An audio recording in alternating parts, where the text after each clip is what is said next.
পায়েস এরকম ক্ষীরক্ষীর ছানার পায়েস আমি আগে কখনো খাইনি। একদম আমার মনের মতো ছানার পায়েসটা পেয়েছিলাম।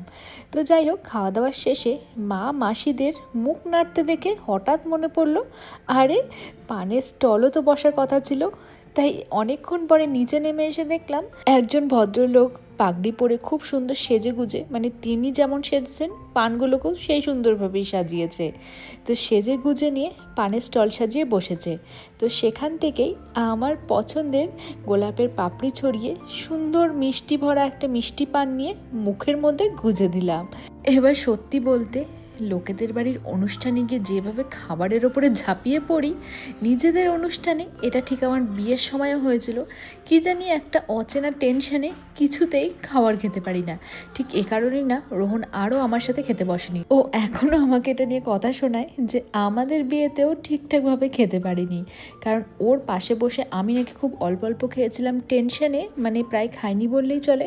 সেজন্য ও নাকি ঠিকঠাকভাবে খেতে পারেনি। তো যাই হোক, কিট্টুর অন্নপ্রাশনের খাবার খেয়ে নিয়ে আমি সাথে সাথে এসে কিট্টুকে নিয়েছিলাম, যাতে কিট্টুর বাবা নিজের বিয়েতে না হোক, মেয়ের অন্নপ্রাশনে গিয়ে শান্তিতে মন ভরে যেন খাবারগুলো টেস্ট করতে পারে। কিট্টু, সবাইকে টাটা বলে দাও। আচ্ছা, তুমি বাই বাই বলবে?